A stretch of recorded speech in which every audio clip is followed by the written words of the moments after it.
edges in the film, maybe some discontinuities in the film that you're about to see, but we think that the interview is worth watching in any event. Anyway, let's watch the interview. Sean Quinn, in an interview you did with RTE on the 3rd of June 2010, you said the 5 kids own the company, and myself, my wife, and the 5 kids all we want to do is to make sure that the taxpayer is at no loss by the Quinn Group or the Quinn family. We want to pay our debts 100%. The debts being 2.8 billion. Yeah. Why have you reneged on that promise? I have reneged on no promise. Never did, nor never would. But I think anybody knows me would be aware of that. The 2.8 billion, we believe that there's 2.34 will be contested. We believe there's 445 million of legal money owed. However, at all times we said, and we wrote to Angle, we talked from 2007, 2008, 2009, 2010, 2011. And at all times we said we'd pay the full amount of money even though we knew it was disputed. And the reason being, the company was extremely profitable. We didn't want to feel, for me and for my kids and for my grandkids and for generations to come, we didn't want to feel that it could be said we owed the Irish taxpayer any money. So we always made it very, very clear, prior to nationalisation and since nationalisation. The David Drone, Sean Fitzpatrick, Mr. O'Connor, and Alan Dukes, Ainsley, everybody, we told everybody would pay all of the money. Now the position of that is very clear. We had no problem paying all of the money, plus interest. But now we don't own any business. They have all the business. Extended owes the 2.8. It's not me or the family owes the 2.8. 2.8 was borrowed by the Quinn Group companies. They own them. They should be well capable of paying them all back. If they're not, how can they blame me? I promised that I'd pay them back if they let me manage to keep the company. It's not my fault if they ever want to take the company off me, and then they're not able to pay them back. Just a few points on that. First of all, that you said in that interview with RTE on the 3rd of June of 2010, you said that we own the money. We, the Quinn family, owe the money, the 2.8 billion. So you weren't contesting about the fact that you owe the money then. And secondly, far from paying back the money now, far from being concerned about the interest of the Irish taxpayer, you and your family have gone to enormous lengths to put beyond the reach of the taxpayer the assets that back the loans that you got from Angle. No, you're aware of something there, Vincent, you're aware. At all times, it was we owned the company. So of course if the family owned the company, then they were going to pay back the debts. The facts of it are, we don't own the company now. So it was the company who borrowed the money. Our children never borrowed a penny from the Anglo-Irish Bank. Not one penny did ever bank. They never met the bank, they never talked to the bank, they never were in the bank, they don't know anything about the bank. They've never borrowed a penny from the bank. The group and the companies borrowed the money from Anglo-Irish Bank. And at all times we said we were capable and willing to pay those loans back. But Sean, you're not capable of paying those loans back because of your financial circumstances now. But to claim that you're willing to pay the loans back surely is contradicted by the fact that you've gone to the end of the earth almost to put assets that are properly now the property of the state beyond the reach of the state. That's not true. That's not true. The assets that we are talking about, Anglo never loaned a penny to them. The assets in Ukraine... Nothing to do with that. These assets were collateral for the loans that you got. No, they weren't. Yes, they were. No, they were not. No, they were not. Anglo-Irish Bank never loaned a penny to any of the assets that we are talking about. That's not the point about the... It's every point. We issued proceedings here as Anglo in May of last year, putting to them that they had put a receiver into our group of companies illegally. That case is still pending. And that case will be proven. And I mean, if you read the charge and judgment, I have copies and extracts here of it. And in some of these extracts, for example, in March 2000, and I'll quote from Richard Woodhouse. In March 2008, the first defendant, Anglo, advanced funds to Quinn Finance, which funds were required to meet CFD margin calls, secured against assets owned and controlled by the plaintiffs of the Quinn children. Mr. Woodhouse was on to state further, and I quote, from May 2008 to July 2008, the first defendant, Anglo, advanced funds to Quinn Finance, which funds were required to meet CFD margin calls, secured against assets Yeah, at your initiative. You asked for those funds to be made available so to fund the margin calls. Well, that's not true, actually, but we're not Well, going your to... counsel said in court. No, they did not. No, they did not. They did not. They did not. I know... Sean, I'll quote what the counsel said, if you wish. The fact of the matter is that these assets that you've tried to put beyond the reach of the state, these assets were backing the loans that you got from Anglo. These assets they never loaned a penny, Vincent. I'm telling you. But that has nothing to do with it. They were collateral for the loans you got from Anglo. It's everything to do with it. They never loaned a penny against these assets.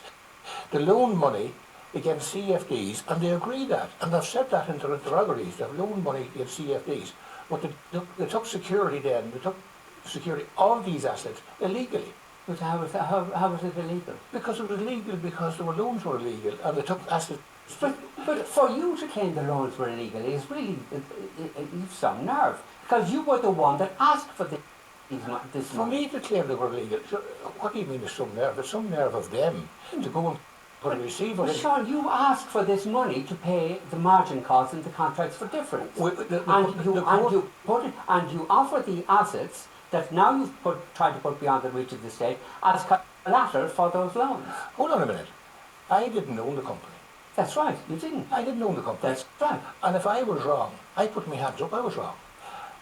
But it doesn't mean the kids are wrong. But they authorised, they gave subsequent authorisation to do what you wanted them to do. They gave the share pledges to Anglo-Irish banks 5 months after they had given the final money. The final money was on the 16th of July. You and the others tried to put the assets beyond the reach of the... and by the way, you told the court that you didn't try to do it. No, I did not. Nothing to do with it. That's not true.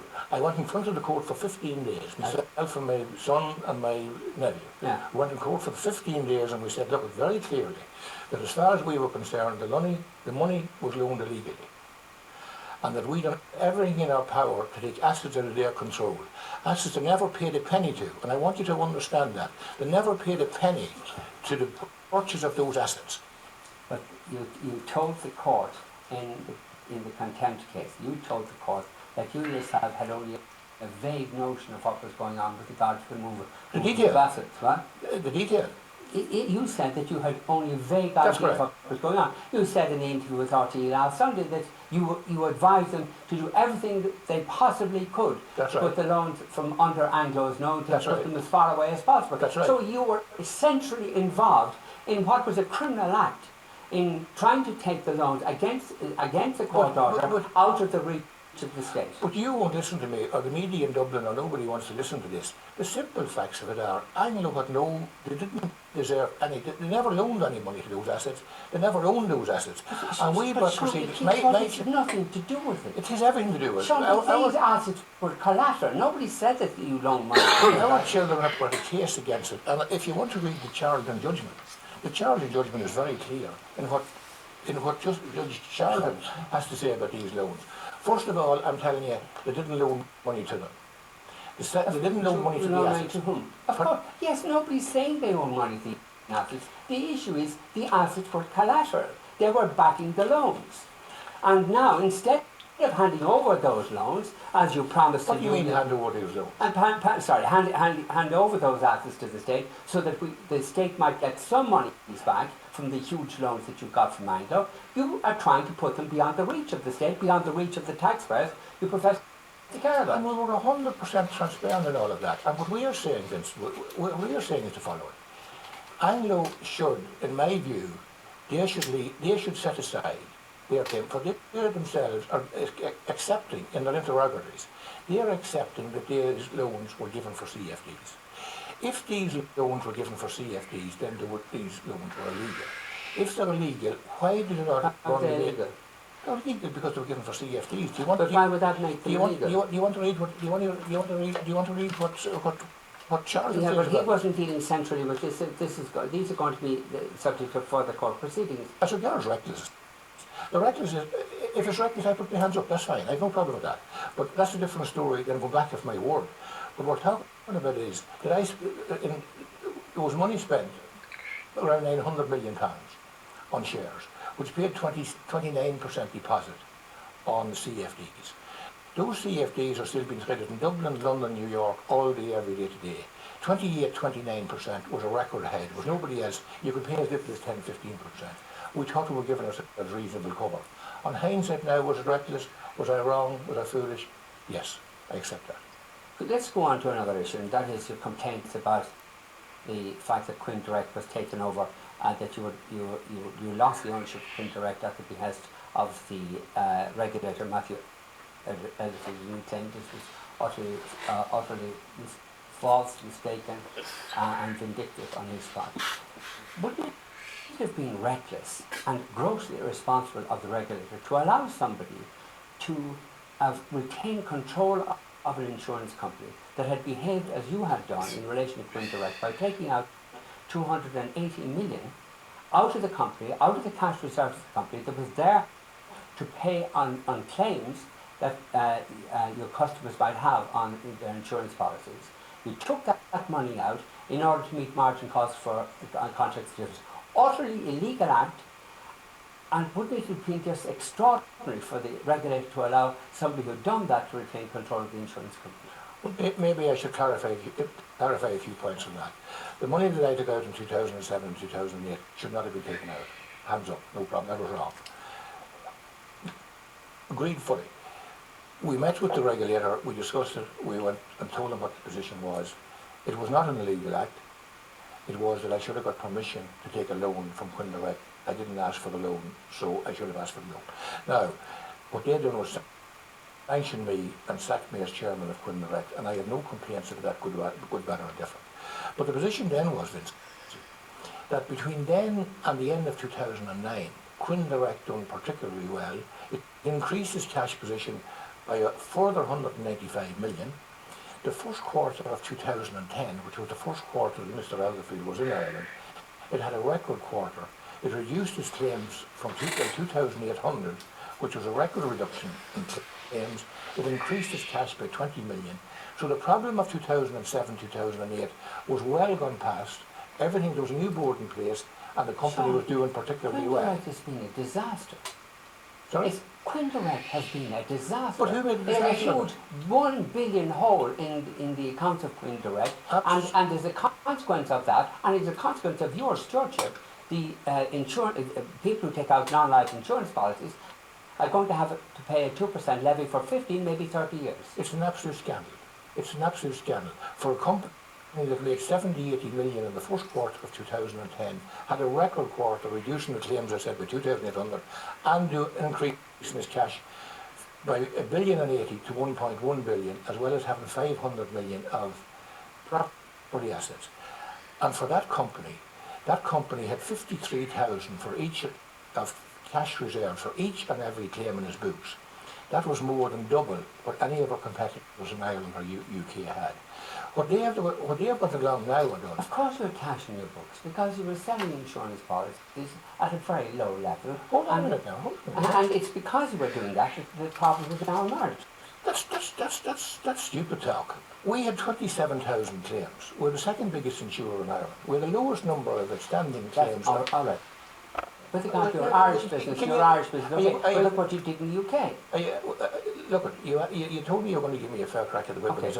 Are you going to allow me to answer the question? Yeah, go ahead. What I'm saying is there was 27,000 claims in our books at the end of March 2010. That was the lowest of any insurance company for the volume of business we were doing. It was done particularly well in that quarter. We had more than double the reserves of any of our competitors. Now they're adding another 1.5, 1.6 billion to the reserve, which is absolute.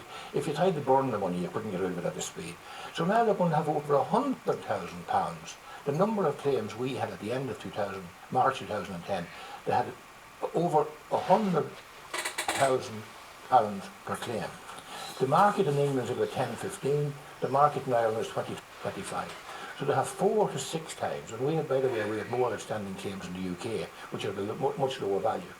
So the figures that they have in there at the present, the figures they have lost, is absolutely scandalous. There's a further point in all of this. The new Matthew Elderfield did say that he thought that the customers could be at risk. The policyholder could be at risk. Fair comment, fine. We know there weren't. We know there was huge reserves there, 1.1 million. Within days and weeks, the administrators were in and said, look, this is an extremely profitable company, and we want to pay the maximum amount. They paid 6 weeks redundancy payments to the 900 odd staff, because this company said was very, very profitable. They went along in front of Justice Cairns, and they said on 3 different occasions, the first month, 3 months, 6 months, and I think maybe even 9 months, look at Justice, this is a very profitable company and there'll be no claim. But as soon as, then all of a sudden they wanted 400, 600, 800, 1200, unbelievable stuff. And I mean, I knew from the first week that they took over Quinn, I knew there was going to be a problem. I met the 2 joint administrators on the Saturday that they were in, Saturday afternoon, and they said, look at Sean, we don't know anything about insurance. But what we do know is, you have 400 staff too many in your claims division. I just looked over at Kevin Lundy and I said to myself, Kevin, there's going to be big problems here.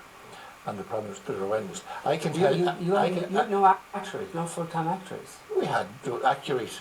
Well, let's go this way. If you want to talk to me about actuaries, can I tell you, and I didn't intend to say this, but you're pushing me very hard. If you want me to tell you the position now, I have documentation